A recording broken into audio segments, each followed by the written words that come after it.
Hey guys, welcome to a new video. Like, comment and subscribe if you enjoy. Without any further interruptions, enjoy the what if. Chapter 5. Eyes Like Cold Steel. Knowing that the road to becoming Hokage would be a long one, Naruto had always had faith in his own patience. But as he chased down the Fire Lord's wife's pet kitten for the umpteenth time that afternoon, he found himself entertaining thoughts of premeditated murder. It's little wonder it's always running away, muttered Rai. With varying looks of pity on their faces, they watched the pig of a woman press the squirming kitten against her folds of chin fat in a show of fervent adoration. As the woman pulled out several crisp bills of Rio from her handbag, the kitten wriggled out of her grasp again and began to race for freedom towards the exit. Noting the look of extreme terror on its small face, it was only half-heartedly that Naruto grabbed the animal and returned it to its owner's claws. It had been several months since Team 7 had passed Kakashi's test, and in the days following, they had carried out a long, repetitive series of D-rank missions. Most of these missions involved mundane odd jobs that posed little to no risk to their lives, and they were getting restless. Nonetheless, Naruto was pleased with their Jonin sensei. The man understood the significance of chakra manipulation, and when Naruto demonstrated his own experimentation with his wind affinity, seemed willing to teach him how to refine his control. It turned out that most Jonin were able to use at least 2 elemental chakra, with Kakashi suggesting to Naruto that he could begin training in another nature once he had mastered his wind chakra. Despite his lax appearance, Kakashi was quick to correct any flaws or inefficiencies in their forms and never seemed to lack for experience or knowledge in anything. After the trial with the bells, Naruto had never again managed to get the upper hand against their sensei. Though it was frustrating at times seeing the huge difference in their skills, it was still gratifying to know that he was learning under one of the very best Jonin Konoha had to offer. Everything about having a Jonin instructor was new for Naruto. But if he had to say, the strangest part about it all was that sometimes, it seemed to Naruto that Kakashi held no bias against him. Though the man's gaze was piercing and unapologetic, Naruto had never detected even the slightest glimmer of resentment or revulsion. He couldn't quite rule out the possibility that the Jonin's capability to control his emotions simply exceeded his own ability to detect them. But despite his apprehension, sometimes Naruto even thought that Kakashi seemed interested in teaching him. It was an odd feeling. Naruto tried to quash it, and yet, against his will, he found himself going out of his way to approach Kakashi. Gradually, as Team Kakashi grew more experienced, they began to be given C-rank missions.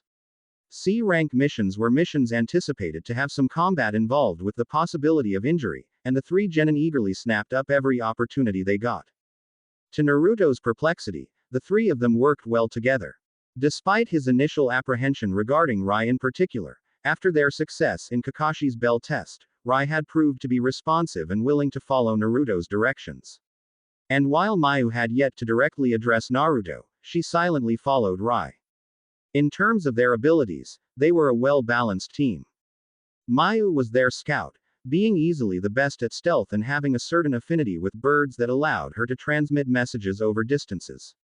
Her strength in genjutsu was also promising, and Naruto could think of a variety of uses for it, such as being able to detain the target before he or Kakashi arrived. Rai on the other hand specialized at handling long-range weapons, and was able to provide a steady stream of backup artillery on all their missions.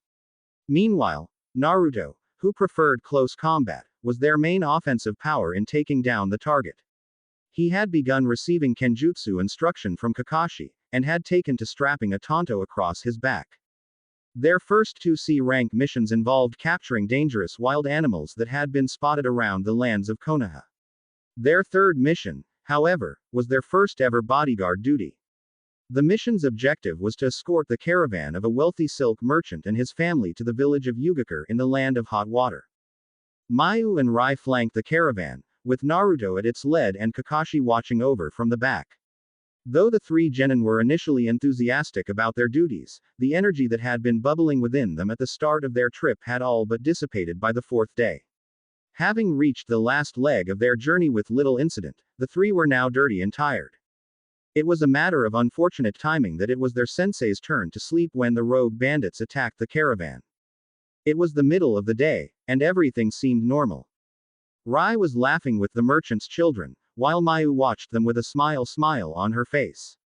From his place at the front, Naruto was listlessly still scanning the distance in search of anything that looked out of place. He hadn't slept in over a day, and he was really looking forward to switching positions with Kakashi. When he noticed a slight disturbance in the distance, he paused and focused on it. However, after nothing had happened for several minutes, he dismissed the disturbance as a false alarm. He had only just returned his attention to the immediate vicinity, when suddenly, with an exploding sound, a wagon behind him burst into flames. Immediately leaping to his feet, Naruto converged on the burning wagon while Mayu and Rai rose up protectively around their patron's family. Kakashi joined him a second later looking completely alert, and together, they used water techniques to douse the flames. Even as the last flame sizzled out, however, 2 more wagons had burst into flames.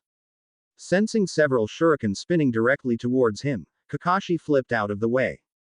As he did so, Naruto deflected several kunai away from the main wagon.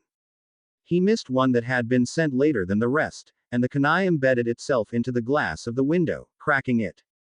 From behind it, Naruto could see the shivering pale face of the merchant, a corpulent old man with thinning hair. Suddenly, there was a flash of black as a cloaked man leapt at the merchant, his eyes gleaming with the intent of murder. Before Naruto could react, the Jonin beside him had disappeared. There was a cracking sound as Kakashi twisted the man's head in midair, instantaneously killing him, before jumping up to the top of the wagon where 2 more figures in black holding daggers waited for him.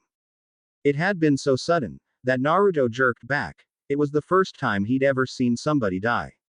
He followed with widened eyes as the body landed on the ground with a thump. It was still. Kakashi's voice shattered through his reverie. Naruto, the others are getting away. While he'd been distracted, 2 figures swathed in ragged cloaks had begun to head into the woods. Shame rushed warmly to his face and Naruto immediately leapt into the air. Kage Bunshin no Jutsu, Shadow Clone Technique. Making 2 more shadow clones of himself, Naruto and his clones followed the remaining 2 bandits into the woods besides the road. They were evidently trained, and had some experience in dealing with other ninja. Naruto's first clone was taken out by the shorter man within seconds, though judging by the way the man reacted when the clone disappeared, he had never dealt with shadow clones before. However, they were no match for Naruto, and he had caught up to one of them within a minute. Ordering his remaining clone to follow the other bandit, he removed the tanto from his back. The man's eyes widened as he flew towards him with the tanto in hand, but before he could cry out in alarm, Naruto slid the blade across the front of his neck. A stream of red spurted out, spraying his face with warm blood. With a gurgle, the man fell to the ground. That made it the second time he'd seen someone die. However, while he'd been gawking the first time, there was a strange clarity in his head now that made it possible for Naruto to wipe the tanto on his pants before returning it to his back. Picking up the scroll that the man had been carrying, he looked around for the remaining bandit. Spotting the telltale rags getting rapidly farther away, Naruto jumped up the sides of a tree. Feeding extra chakra down to his feet, his leaps between each tree grew stronger and longer, and with his shadow clone slowing the bandit down, he soon closed the distance.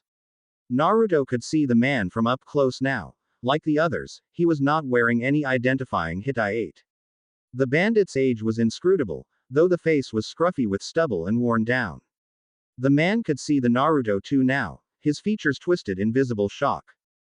"You're just a child," he said, just as Naruto's shadow clone reached him.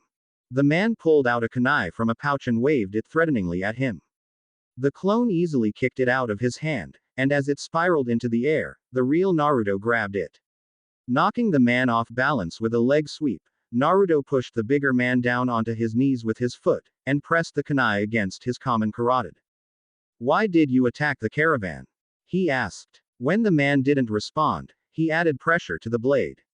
A thin line of vivid red appeared on the bandit's neck, and Naruto could hear the man's heart begin to beat faster. "Let me go," pleaded the man, his voice raw with desperation. "Tell me. I have a son waiting for me. He's 6. We just needed money. Please." Naruto paused. It didn't seem like the man was lying, but his mission came first. And the mission details did not include letting go a bandit who would undoubtedly attack other innocent merchants in the future. With a gurgle identical to the first man, the bandit before him fell to the ground. Red blood came bubbling out of the sides of his mouth as he attempted to say something. Hero.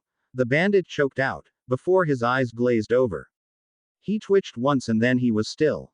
Wiping the blood off the kunai and returning it to his holster, Naruto picked up the remaining scrolls and tucked them beside his tanto on his back.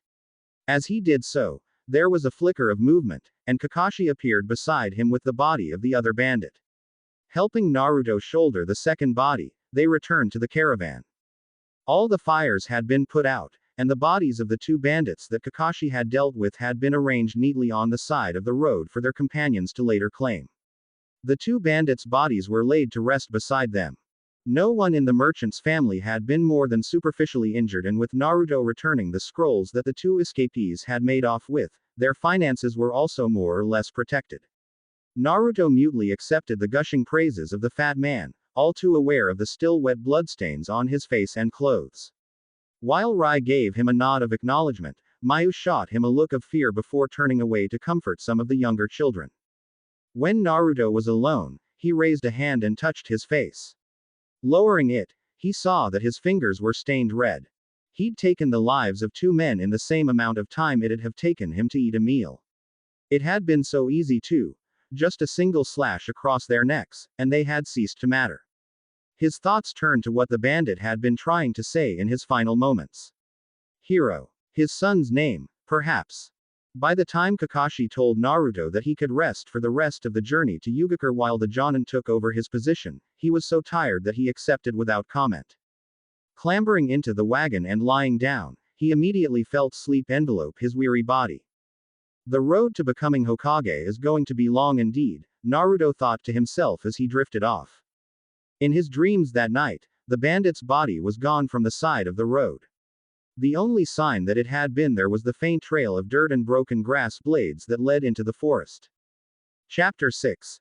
The Ones to be Protected. Yugakure was a peaceful and prosperous village in the land of hot water.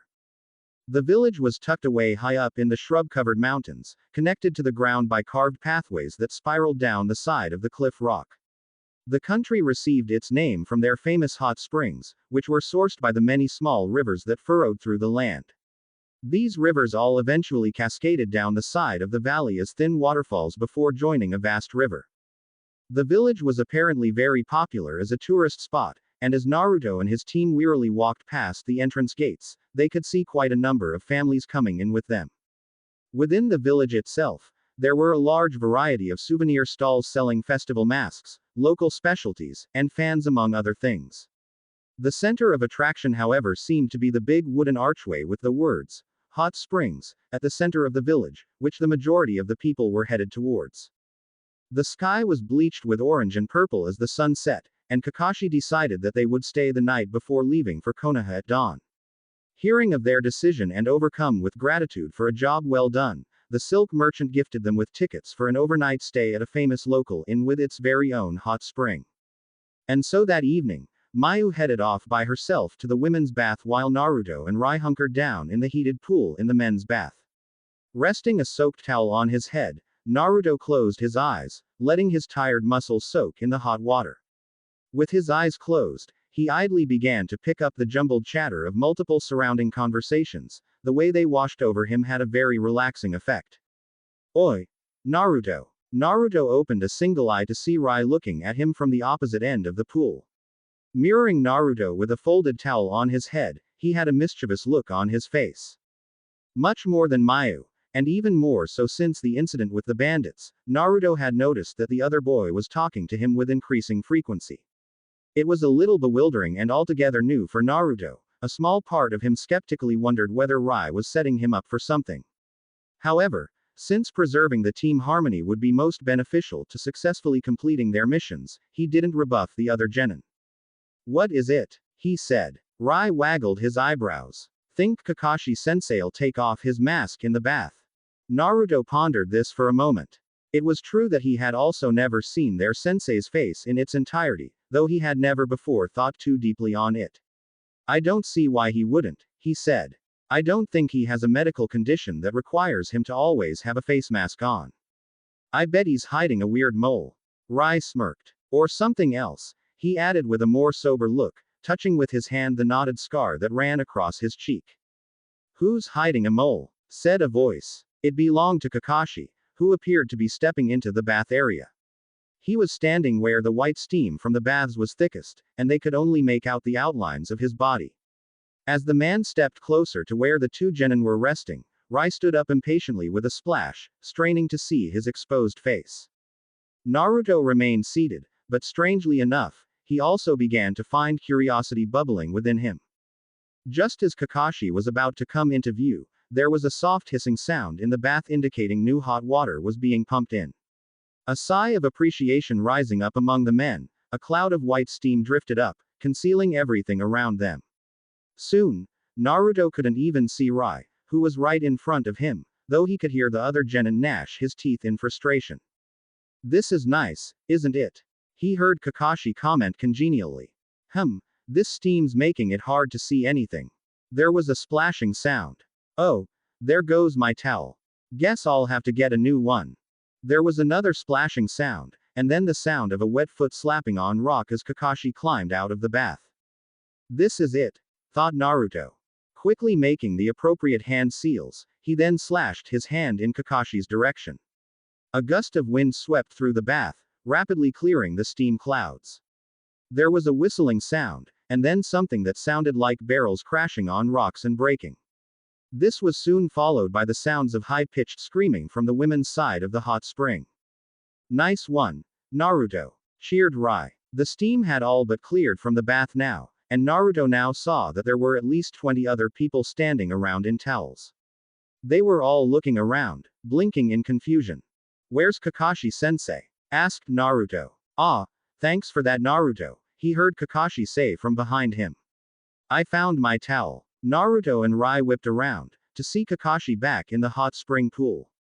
He was still wearing his hitai on his forehead, and had wrapped his newly rediscovered towel around the bottom half of his face. Covering his face with a hand, Rai let out a groan. After the three had finished soaking in the hot spring, they changed into cotton yukata provided by the inn, Kakashi somehow managing to put his face mask back on as well, before rejoining Mayu at the outdoor garden. Several families were by the pond, admiring the colorful fish that swam in its depths. It was dark, so the garden was lit with several paper lanterns that hung from lines strung all around the walls. Attracted to different aspects of the garden, the team soon split up. Kakashi settled down on the bamboo veranda with a book, while Rai joined several other boys who were admiring some ornamental weaponry on display within glass cases. Mayu, seemingly entranced by the bobbing lights, excused herself to walk through the garden. In the end, finding himself alone, Naruto hovered by the veranda for a few minutes before slowly making his way over to the pond. The families had moved on, and there was now only one other man who was by himself at the pond's edge. Together, they stood in silence for several minutes, watching the fish dart through the shadowy water. Nice chakra control earlier, kid, the man said suddenly. Though you packed a lil, too much punch in it. Startled, Naruto gave him a cursory glance. The stranger had short, slicked back silver hair, but he was even younger than Kakashi. He was fit and his arms were muscled, indicating extensive training. The man, or was he a teenager, was not wearing a yukata like everyone else, but rather simple nondescript black shirt and pants. Around his neck was a hitai that Naruto didn't recognize. It had 3 diagonal lines. Naruto wondered whether the land of hot water also had a ninja village hidden away somewhere. What village are you from? He asked. Yugakure, replied the man with a careless shrug of his shoulders. Naruto's brow furrowed in thought. You mean this place used to be a hidden village? He couldn't imagine a sleepy tourist village such as this one being the headquarters of a group of highly skilled assassins. Yet the man standing before him was undoubtedly a shinobi, and from what he could sense, a very skilled one at that. It used to be a proper ninja village, before these fat merchants came in and turned this place into the laughingstock it is now, said the man, folding his arms across his chest. Now, the villages become just like this pond. And the people, simple ornamental fish. Naruto didn't respond. The man had yet to make any threatening moves, but there was something off about the man. It wasn't just the bitterness that laced the man's words, the combination of the cold, steely glint in his violet eyes and the just barely self-contained tremor in the man's muscles sent off every alarm in Naruto's mind. There was a splash as a pair of children in yukata ran to the pond's edge. They examined the koi fish, pointing out and laughing at specific ones that caught their eye. "Look at that fat one," said the little girl, her fishtail braid dipping below the water's surface. She looked a year or two younger than Naruto, who observed them silently. "Do you think Moma'll let me take it home, Taki?" Her brother, standing beside her in a bright blue yukata, swiped at the fish in question several times before huffily giving up. "It's just a stupid fish. It'll die in a day anyways, like all your other ones." Jumping out of the pond, he waddled away. Calling out for him to wait, the girl shot a second glance backwards at the fish before struggling up and following. Naruto felt the sudden explosion of killing intent a moment before the foreign ninja disappeared. Dashing forward, he grabbed the sibling pair underneath each arm and jumped. Flying through the air with the two children struggling in his arms, the ground where they had been standing on just a moment earlier blasted apart into chunks of broken earth. When the dust had cleared, it revealed a giant steel katana in the hands of the silver-haired man. Looking up with a smile as he met Naruto's eyes, the man yanked the katana out of the ground. Jumping back with a vindictive giggle, he slashed at a passing woman and then disappeared again. The woman stared down in disbelief as bright red blood suddenly came spurting out of her thigh, and her leg collapsed in on itself. The explosion had stunned everyone into silence, but it was only after her single-pained scream pierced through the garden that pandemonium set in. "What's going on?" shouted Rai, racing over. Naruto could barely hear him over the screaming. If they weren't careful, they could be trampled. "There's a man on the loose," he said, just as Mayu, looking terrified, reached them, with Kakashi on her heels. "He's strong, sensei."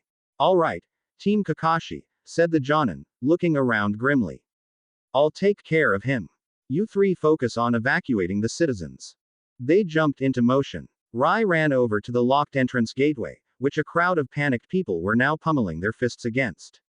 Looking around frantically, he spotted the weapons on display that he had been looking at earlier. Immediately shattering the glass with his fist, he pulled out a scythe. Dragging it over to the gate, he smashed the doors open, and the terrified crowd began to pour out. Meanwhile, Mayu and Naruto had begun to help the various injured persons that were lying scattered across the ground. As Naruto helped up a middle-aged man bleeding from a deep slash across his stomach, the man let out a groan. "Hidan, please, stop him." The man slumped against Naruto as he fell unconscious.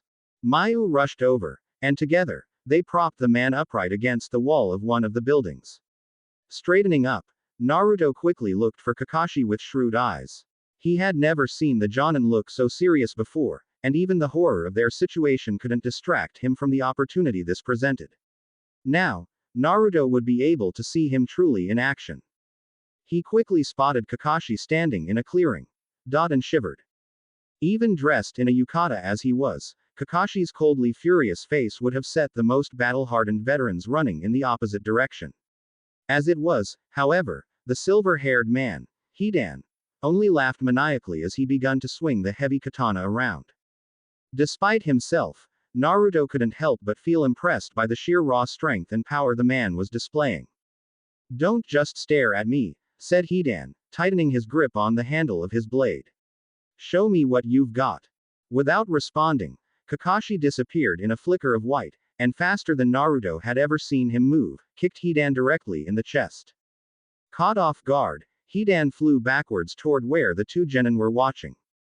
Leaping out of the way, they watched the man collide into a tree instead, which collapsed from behind him upon impact. A deafening crackling sound reminiscent of 1,000 birds filled the area, and a bright blue ball of spinning chakra quickly formed between Kakashi's hands. As Hidan angrily brushed aside fragments of wood from his chest, the Jonin shot towards them, leaving behind a small path of destruction. Just before Kakashi struck, however, Hidan let out a mocking laugh as he reached out for something with his free hand. "The boy!" cried out Mayu, but Naruto had already begun to move.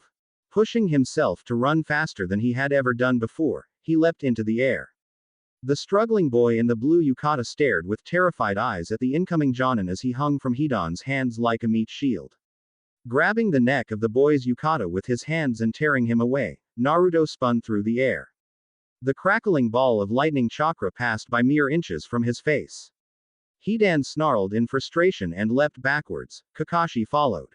Landing on the ground, Naruto set the struggling boy on the ground.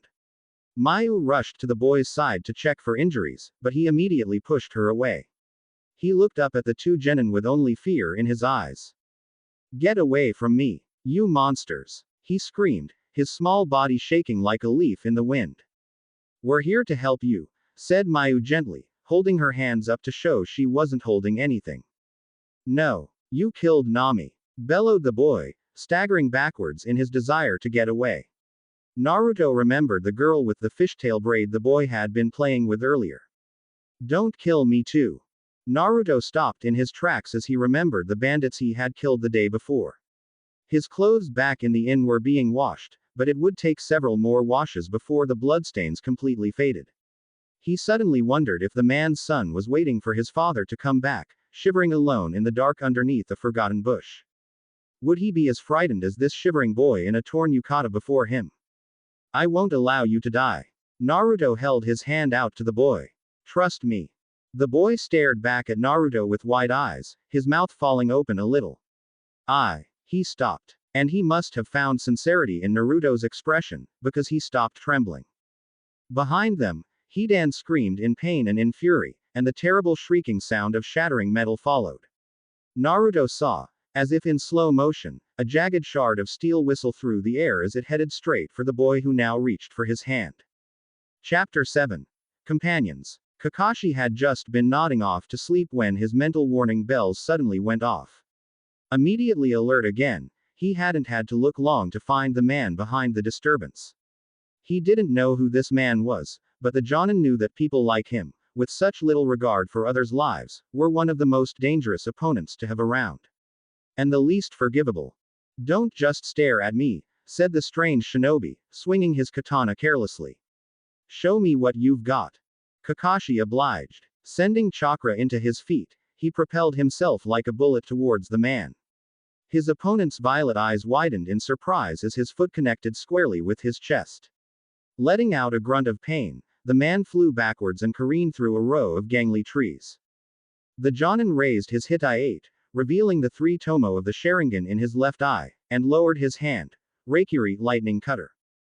As he channeled his lightning chakra towards his hand, the deafening sound of crackling chakra filled the garden, and a focused ball of swirling blue materialized.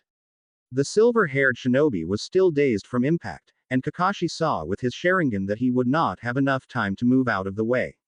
The instant his Reikiri was ready, the Jonin lowered his head and shot towards the stirring man, tearing up the earth behind him with the sheer aftershock. However, just before he reached the man, there was a flicker of movement he hadn't anticipated. Kakashi, to his shock, sensed a much smaller and weaker chakra suddenly being thrust between him and his opponent.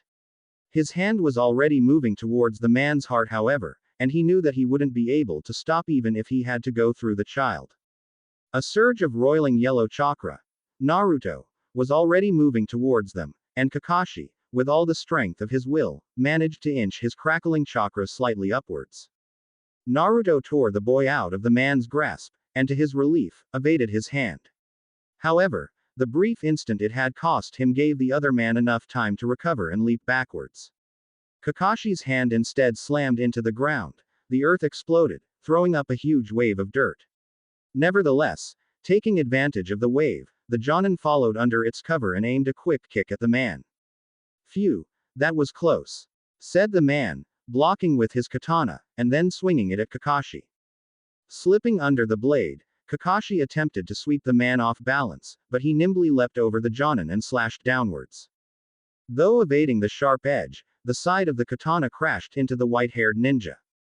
He skidded backwards, the heels of his feet creating furrows in the earth. The man raised his katana once more and flipped into the air, prepared to finish off the Jonin. However, having read his movements ahead of time with the Sharingan, Kakashi rapidly channeled his chakra into his hand once more. As the man dropped down on him, unable to dodge, the Jonin plunged the shrieking lightning towards the silver-haired man. It could only be a testimony to the man's skill that he managed to get his katana up in midair, but it was no use. Kakashi's raikiri pierced the blade, shattering it into dozens of deadly steel splinters that were sent flying through the air, and then kept going through the man's chest. The man let out a pained, guttural scream. Thick globs of red blood came gushing out of his chest. Throwing himself back, he landed heavily on his feet, panting. As he stood there, hunched over, he dropped the handle of the broken katana on the ground with a clatter. Looking around wildly for a moment, the man disappeared, and flecks of blood flew through the air in his wake. Kakashi blinked in surprise. He had missed his heart, but he had still severely injured him. The man shouldn't have been able to move, let alone move at such high speeds. Looking around for the man's violet chakra with his Sharingan, he spotted it near the exit gate. With a sinking heart, he saw nearby another chakra that he knew well. Hell, this hurts. The man spat out thick blood, and grinned weakly.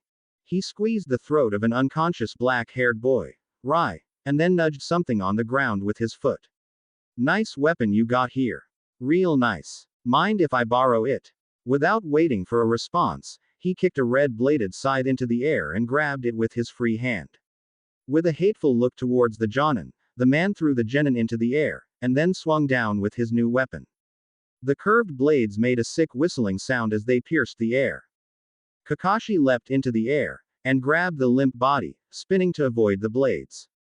As he did so, he saw the man race out through the gate, leaving behind a ghostly, malicious laugh. Then he was gone. It was over. Kakashi lowered his Hitai-8 back over his Sharingan. Setting Rai down on the ground, he checked the genin's vitals and let out a sigh of relief.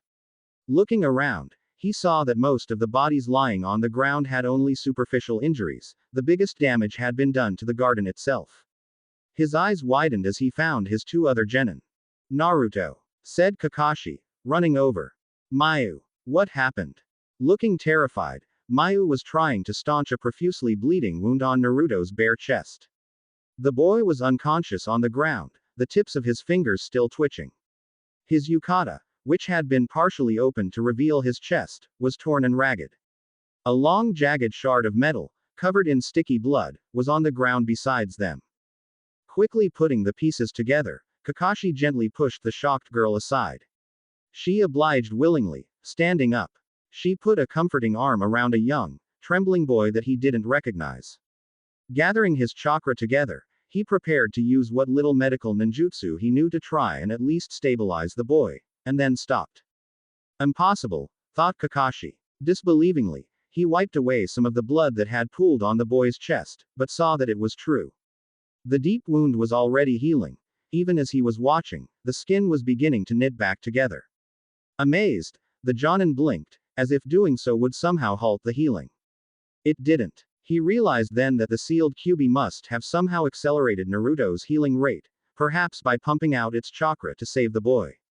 Sensei, said Mayu, her voice taut with fear. He'll be fine, it was just a shallow cut, he lied. Shallow, repeated the girl, her eyes widening.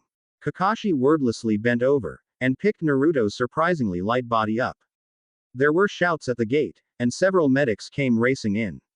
Catching one of the medics' attention, he directed them towards Rai, who was just beginning to feebly stir. When he turned back to wave for Mayu to follow him, he saw the look on her face and stopped. Mayu. Sensei. I already know, she said quietly. I know what he is. When Naruto came to, everything was hazy and out of focus, and there was a sharp, throbbing pain in the right side of his chest. He was alone in a dark room. Looking down, he saw bandages covering his chest. For a second, Naruto couldn't figure out what he was doing there, before the memory of what happened came rushing back. When the piece of the metal blade came spinning at the boy in the blue yukata, Naruto hadn't thought, he'd simply just moved. The only thought in his mind right then was how much he needed, to save the boy. He'd pushed the child aside, and that was the last thing he could remember before waking up in the room. Naruto wondered briefly if he had died and this was some awful version of the afterlife, but quickly dismissed the thought. He didn't think his body would hurt this badly if he were dead. Just then, he heard footsteps outside the room, and then soft voices. Naruto tensed. wincing as he did so, before relaxing as he recognized their voices. It was Kakashi and Mayu. They were talking too quietly for him to hear, but it seemed like they were discussing something. A minute later, they must have come to a decision, for he heard Kakashi's heavier footsteps begin to walk away. There was a pause, and then the door slid open. It was Mayu. Naruto quickly closed his eyes and feigned sleep. He didn't know what to make of his female teammate. Though they'd been together for months now, she'd been avoiding him the whole time. In fact, ever since the mission with the bandits, she'd made an even more apparent effort to avoid talking to him. He didn't know what she was doing in his room, and he certainly didn't want to talk to her. He heard Mayu's footsteps pad over to where he was lying down. There was a soft thunk as she set down what sounded like a small table, his dinner, perhaps. Ah, Naruto thought. So that's why she was here. But while he'd expected her to get up and leave right away, for some reason, she sat there in silence. Too wary to fall asleep, Naruto waited, forcing his breathing to stay steady. It was only after some time had passed that at long last, he heard the sound of rustling fabric. Suddenly, he felt a warm pair of hands wrap around his own. He tensed. And she squeezed. "I'm sorry. I forgive you," Mayu whispered into the darkness. Then she got up and left the room, sliding the door closed behind her. As soon as her footsteps had faded away, Naruto opened his eyes. He stared at his hand for a long time. The next day, Naruto was feeling much better, and when the medic removed his bandages, saw that he was almost completely healed. When he saw how there was barely a scratch left on his chest, he inadvertently let out a sound of disbelief. Judging from how painful it had felt, he had thought the cut had been much deeper. He supposed that the shock and chaos of the moment had skewed his judgment, and Naruto felt a little silly for having delayed their return trip for so long over nothing. But just before they left the village the following day to begin going back to Konoha, the young boy he had saved came up to him. "Thank you," said the boy. Taki, he had said was his name, looking up at Naruto. He had changed out of his blue yukata into black mourning robes. His face was downcast and his eyes were red. He was probably still reeling from the shock of losing his sister, but he was much calmer now. "Thank you," he repeated, and a single tear came leaking out of his eye. It slid down his round cheek. Naruto nodded, but he didn't respond. There was a strange feeling welling up in his chest that he held back, because he knew this was just another part of being a ninja. If he wanted to grow stronger, he would have to get used to it. But after a moment, he allowed himself to pat Taki on the head. It was something he had seen others do before, and he thought it might comfort the boy. For some reason, however, Taki only began to cry harder. By the time they finally left through the gates of the village, however, the tears had dried, and Taki waved goodbye to Naruto, sniffling. As they began to walk back to Konoha, Rai demanded to see Naruto's wound. When he lifted up his shirt to reveal his mostly healed chest, Rai let out a snort, before slapping him hard on the back. And so, without major incident and only a few days behind schedule, Team 7 finally returned home. Despite everything that had happened to them, not much had changed in Konoha. The village people continued to go to the market in the mornings, and children still fought over who got to ride the swing in the playground. Naruto was still the village pariah. As he grew older, he'd finally realized that the reason people avoided him could not simply be because of his appearance as he'd once feared. But the fact of the matter was, if he entered a store without using a henge, he still got charged double the ordinary price. If he strolled normally through the streets of the marketplace, people began to group together in clumps as they noticed his red hair and whisker marks. And if children got too close to him, their parents would drag them away, scolding them. At one point, in a spark of inspiration, Naruto had wondered if perhaps his features really were a signature mark of an unpopular clan. But despite his best efforts, he'd found nothing about an Uzumaki clan in the archives, and so, could only conjecture as to why he'd been singled out from such a young age. Having gotten used to the isolation long ago, it did not bother him as much as it might once have. To him, it had simply become an unquestionable law of his world. And yet, despite everything that had stayed the same, he found that some things were not exactly the same. Kakashi had begun to regularly drop by his apartment, even on days when they didn't have a mission. Sometimes, they would pick up where they had left off in previous discussions of chakra application. Other times, the Jonin would take him to the training field and teach him some new kenjutsu or ninjutsu moves. After Naruto kept asking him about the lightning release technique he had used on Hidan, he even promised to start Naruto on learning a second nature affinity. It wasn't just his team leader. Occasionally, Rai would bang loudly on his door, demanding to spar with him. It seemed that Rai couldn't get over the fact that Hidan had knocked him unconscious so quickly, and was determined to get better. And in return for some taijutsu tips from Naruto, Rai would help Naruto with target practice, teaching him how to fasten letter bombs to kunai in discreet ways that the opponent wouldn't notice. Even Mayu sometimes joined in, though she never looked for Naruto by herself. She was always with either Rai or Kakashi, but she had begun to talk to him more and more with increasing bravado. Naruto wondered if it had something to do with the night back when he was healing, and she had whispered those words to him. Thinking back on what she had said, he had tried to figure out if he had ever wronged the girl, but couldn't think of anything. It was puzzling. He had a feeling that Mayu knew he had heard her words, and yet he couldn't bring himself to ask her. Still, nowadays as he trained with his team, Naruto felt light in a way that he'd never felt outside of the archives. Out in the training field, none of the other villagers were there. It was just them, the 4 members of Team Kakashi. After a long hard day, they sometimes all went to Ramen Ichiraku for bowls of Konoha's finest ramen. The first time they went, Naruto had only stared in awe as Rai and Mayu squabbled over a piece of pork in one of their bowls. "You said I could have it," said Mayu with an uncharacteristically ferocious glint in her eyes. "That was before I realized it was the last one," said Rai, holding it out of the shorter girl's reach with his chopsticks held high over his head. Then, making sure she could see, he popped the strip of meat into his mouth. With a cry of fury, Mayu threw her chopsticks, like shuriken, at him. Skillfully, Rai batted aside the chopsticks with his own, but then froze, as the ricocheting sticks of wood knocked over Kakashi's bowl. They looked on in horror as it crashed into the ground, its noodle contents pouring out over the ground.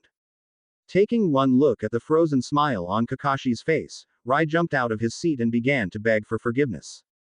"Why does this always happen when you're around?" the owner asked Naruto, the edges of his mouth twitching. And for the second time, Naruto found himself apologizing to him. And so, the months and seasons passed. Naruto's 11th birthday came and went with little fanfare, though to the entire team's shock, Mayu baked him a birthday cake. It was his first time eating cake, and while it was actually too sweet for his tastes, he found himself finishing his portion to the very last bite. Best of all, however, was Kakashi's gift of a new tanto. Unlike the older one he'd been using, it was made of a special metal that would allow Naruto to channel his chakra into it. He made sure to polish it after every use. Team Kakashi continued to go on missions, though nothing quite as eventful as the one in Yugakure occurred. With Mayu's new willingness to work with Naruto, their teamwork grew leaps and bounds and their missions became even easier to complete. That wasn't to say that their team was perfect. Though both Rai and Mayu were willing to go along with Naruto's direction, Rai sometimes lose focus, inadvertently deviating from the plan, and Mayu had a tendency to freeze up when anything unexpected happened. But while Naruto may have once considered them to be in his way, now, he found himself thinking during his free time of how to help them improve. It was some time into the new year, at the end of a particularly fruitful training session, when Kakashi told them that the Chunin exams would soon be taking place in Sunagakure, the hidden village in the Land of Wind. Hearing this, Naruto looked at his teammates, and they nodded back at him. He looked back at their sensei. Team Kakashi was going to be there, and if he had his way, they would all be passing. Chapter 8. Sand ripples in the wind. Naruto had never seen so much open space in one place before, or such a uniformity in color. As far as the eye could see, fields of golden sand stretched into the distance. The horizon was not straight, but humped with faraway dunes, and the intense, constant heat from the sun caused refractions in the air. Sunagakure, hidden sand, was not, in the strictest sense of the word, hidden. Neither was Konohagakure, hidden leaf, for that matter. The huge overhanging mountain with the busts of the Hokage carved into the cliff's face was a dead giveaway. But just like how Konoha was isolated by dense forests and mountains, Sunagakure's location was secured by the sheer extremity of its geographical surroundings. They had had to endure endless sandstorms and scale treacherous rocky cliffs for several days to reach the village. If any ordinary person or ignorant ninja had attempted the journey, they would surely have fallen long before the village's clay buildings came into view. When Naruto and his team finally arrived at the gates of the village, they were directed towards a desert space encircled by a barbed fence. Inside were dozens of huge pieces of rock that jutted out from the sandy ground. As soon as the gate to the lot screeched open, he felt at least several dozen pairs of eyes immediately turn to glare at them. Naruto had never seen such a large gathering of foreign ninja together in one place. Just judging from the Hittite of the nearest genin, he could tell there were at least 4 other villages here, including Amegakure, Hidden Rain, Kusagakure, Hidden Grass, Takigakure, Hidden Waterfall, and of course Sunagakure, Hidden Sand. Naruto shifted. The tension in the air was tangible. Ick, this place is disgusting, he overheard a genin from Takigakure complaining. I've got mud all over my sandals. Let's hurry up and pass this stupid exam so we can go back home, her teammate grumbled. Confident, aren't they? Muttered Rai, from besides him. He, like the other 2, were wearing thick cloth cloaks to protect them from the sun. He looked musingly around. I wonder who the others from Konoha will be. I heard from my brother that some rookies are actually taking the exam this year. They must be really talented then, said Mayu uneasily. Her eyes darted around. I know I definitely wouldn't have been ready for it when we graduated. I don't know if I'm ready now, actually. With a shake of his head, Rai squeezed her arm comfortingly. You'll be fine. You've got me and Naruto backing you up. Mayu's face remained pale, but she nodded. While it was too early to say for sure, Naruto could already tell that the exam was not going to be a pushover. The other villages would have sent their best genin teams, and competition was going to be fierce. The question was, what kind of trials would they face? Different villages hosted the exam every time, and the tests were always different. However, he had known this from the very beginning, and they had trained with this in mind. So long as Mayu didn't freeze up, Naruto felt reasonably confident that his team would be strong contenders. They would be able to weather whatever the test threw their way. Probably. Nervous? Asked an unfamiliar voice from behind them. Naruto turned around. The approaching boy was wearing the Hittite of Konoha, but Naruto had never seen him around before. He looked several years older than them, with long hair tied back in a ponytail and a pair of circular glasses perched on his nose. You're from Konoha too, aren't you? Well, yeah, said Rai, tapping his own Hittite meaningfully. I'm Kabuto, he said, ignoring the cheek. This is your first time taking the exam, isn't it? Is it your first time in Sunagakure too? Yes. Mayu gulped. Is it obvious? Kabuto smiled. Yep. You remind me of how I used to be. Is this your second time taking the exam, then? Asked Naruto. Nope. This is my 4th, he admitted. This exam is held twice a year, so this is my 2nd year. It's my 2nd time here in Suna as well. Unable to detect a lie from the boy's tone of voice or his body language, Naruto felt himself losing interest. He doubted anyone truly competent would fail the Chunin exam twice, let alone 3 times in a row. A glint of gleaming metal caught his eye, and turning slightly, Naruto saw the familiar leaf Hittite again on another boy. He was pale with long dark hair, and had the unmistakable clear eyes of the Hyuga clan. He seemed calm, though his fidgeting teammates looked a bit more nervous. Naruto looked him up and down. The Hyuga clan was rumored to be one of the strongest in Konoha. He wondered how the boy before them would measure up. Mayu must have followed his gaze, for she commented, they must be one of the rookies from the class after us. I don't recognize them. Yeah, they are, said Rai, perking up and turning away from Kabuto. Pointing at a girl with Chinese-style buns, he said, the girl's Tenten. She's a weapons specialist like me. Her dad used to train us together when we were young. But before they could go over to talk to them, several clouds of swirling sand suddenly appeared at the entrance to reveal a group of Suna Chunin and Jonin. Naruto gave them their full attention, quickly taking note of their standard Suna attire. At their head was what appeared to be their leader. He was very tall, towering over much of the other Suna ninja, and had 2 red markings on the side of his face. Half his face was covered by a turban-like headgear with a sheet hanging down, and the remaining half was contorted into a hard glare. "Thank you all for waiting," began the man, looking around at them sternly. "My name is Baki, and I will be your examiner for the Chunin selection exam's first test. You will now all be assigned a team number, in order of your arrival here." There was a murmur of uncomfortable assent. The Chunin examiners began to walk around, giving out plates with numbers on it. Kabuto returned to his team, and Naruto and his team waited patiently for theirs, as they had been the second to last to arrive. Finally, when the Chunin arrived at their number, they received the number 79. Right after the Omegakure team following theirs received their number, Baki gathered their attention once more. "If you will look around you, you will notice the slabs of rock that have been placed in the field. Pick one, and gather around it with your team." After a moment's pause to process the information, Naruto and his team walked over to the nearest rock. The others surrounding them all hurried to do the same. Each rock was about 2 meters wide, with another 2 meters radius separating the rock from the nearest surrounding rocks, making space rather limited between each team. Squinting his eyes against the sun, Naruto craned his neck backwards to look up at the rock. It was easily over 5 meters tall. The field has been divided into 20 sections, with 4 rocks of equal height in each, and a team surrounding each rock. Your objective is to protect your rock and keep it above ground level.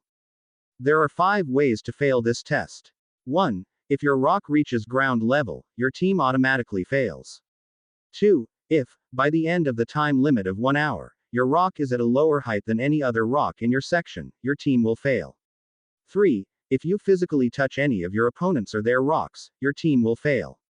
4. If your whole team is deemed unable to proceed with the test, you will fail. And 5. If you kill any of your opponents, you will automatically fail. What? So how do you pass? Hissed Rai. Naruto had found that while Rai had many talents, swiftness of mind was not one of them. Basically, we have to protect our rock from the other teams, and only one team out of every 4, at the most, is going to pass. We'll have to attack the other team's rocks using jutsu or projectiles so that they're at a lower height than ours. He looked at the teams of their adjacent 3 rocks, and saw that they too were sizing him up. One team was from Kusa, and the other 2 were from Suna. The deck was stacked against them. The teams from Suna were going to be operating in their natural environment. They probably knew everything there was to know about sand and rocks, and would be using this knowledge to their full advantage. Furthermore, it looked like this first test was going to be entirely a physical challenge, which would be problematic considering their team's strengths. Naruto pondered the mammoth rocks before them. Rei's artillery alone would do little against the tough rocks, and Mayu's genjutsu would have no effect at all. His wind chakra was sharp, but he hadn't tried cutting through rock before, meaning that their best bet would probably be to take out the opposing genin. Suddenly remembering something, Naruto knelt and picked up some of the sand. He rubbed it between his fingers, and while most of it fell to the ground, some of it stuck to his skin. It was slightly moist. "So, what's the plan?" prompted Rai. Naruto looked up to see that he and Mayu were looking at him expectantly. He glanced at the enemy genin.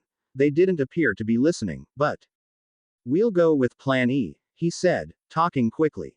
Baki, the Jonin, was opening his mouth. "Mayu, take the Kusa. Rai, take the closer Suna team. Begin." Immediately, a flurry of action and clanging filled the air.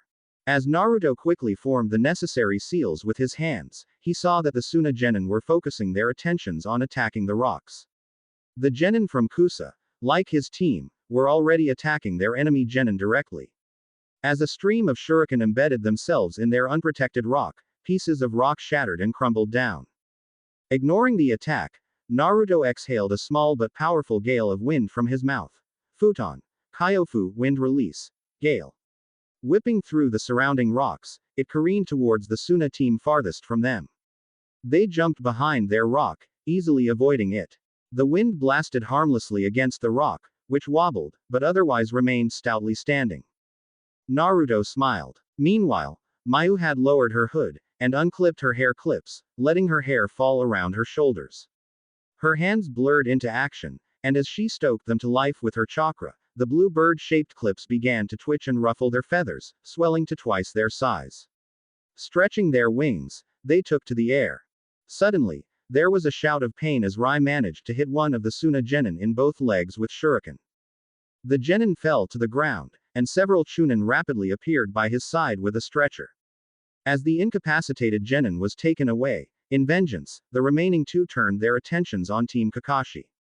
One of them was a puppet user, and she directed her scorpion-like puppet towards Rai. It scuttled rapidly towards him, its stinger gleaming with the promise of slow-working poison. Letting out a stream of swears, Rai pulled out another scroll of artillery. Trusting his teammates to carry out their part of the plan, Naruto sat down behind the rock and closed his eyes. Making the appropriate hand seals, he concentrated on first shaping his chakra into being as thin as sharp as possible, before sending it trickling deep underground. Slowly but surely, he could feel the air pressure building up below him, and in reaction, something else began to surge upwards. In the distance, he heard further screams of pain coming from the Kusa team and felt a glimmer of pride.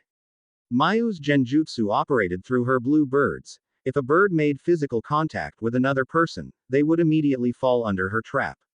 She could cause them to feel any sensation, including intense pain. The Suna genin probably wouldn't have fallen for the trick, seeing as how they were familiar with the birds of the region, but the Kusa genin hadn't suspected a thing. Now this left the two remaining Suna teams. Leaving Rai to handle one, Naruto fed an extra burst of chakra into the jutsu, and then finally gathered it all into a concentrated ball directly below them. Futon. Kiho, wind release. Air bubble. Opening his eyes, blinking rapidly to adjust them once more to the sun, he inhaled deeply, rapidly forming the hand signals for his follow-up jutsu. When his lungs were full, he blew the same strong gust of wind towards the rock of the Suna team. Once again, they prepared to leap behind their rock, and froze as they couldn't. Looking down, they found their feet submerged in quicksand. With a yelp of panic as the sharp wind blew towards them, they ducked down. The wind blew over their bodies, and smashed against the face of the rock. With looks of blatant relief, they straightened up, and then froze once more, as the rock teetered dangerously. Disbelief dawning on their faces as their bodies continued to be swallowed up by the quicksand, they helplessly looked up as the rock wavered back and forth above them. After a few seconds of dangerous indecision, the rock finally lost its battle against the combined force of gravity and an unsteady base. Only the genin's screaming heads were visible above the ground now, and with a groaning sound, its base rose out of the ground as it began to fall on the immobile genin. Sweating from the effort, Naruto rapidly urged more of the air pressure to build up, which would in turn cause the underground water to gush up. Just before the rock hit the ground, the genin's faces slipped below the watery quicksand with a slurping sound. There was a tense moment of silence, in which the sounds of the other battles around them seemed magnified. Finally, a second later, the three genin's heads popped up again above ground from besides the rock, which floated on the surface. Naruto exhaled. Their faces were smeared with mud, but they were alive. Hacking and coughing out mud, they limply floated in the quicksand. Naruto had directed his wind chakra to squeeze in on itself underground, causing the gas particles to accumulate and increase pressure. As a result, the stores of water below ground had moved upwards to the surface by pure hydraulic pressure. Since they were in a desert, Naruto hadn't been expecting to have access to a source of water large enough to create quicksand, but to his surprise, there had been an abundant water source beneath them. Due credit for the discovery had to be given to the genin from Takigakure who'd been complaining about the mud. Sitting down on the ground besides their standing rock, Naruto saw that Mayu and Rai were already done. The genin from Kusa were all slumped around their rock, frothing at the mouth. Mayu's blue bird was chirping from on top of one their chests. The two other Suna genin struggled as they stood pinned against their rock with multiple kunai. A destroyed scorpion puppet lay in pieces by their feet. Taking in the chaos of the quicksand, Rai raised his eyebrows. You overdid it, Naruto. Mayu was smiling, the color of her face returned to its normal shade. She raised a finger, and one of her birds landed on it. Naruto regarded the remaining desert space. The Chunin examiners were collecting the incapacitated genin, and most of the battles were still going on. The pristine rows of rocks from barely 10 minutes ago were already in shambles. Some of the rocks had been shattered into pieces, and he could see several genin moving feebly under the fragments. By the looks of it, less than 20 teams would be passing. Team 79 passes the first test, said Baki. Stand by for the second test. Thank you for watching. If you enjoyed the video, be sure to like, comment and subscribe, as well as checking out the author on fanfiction.net.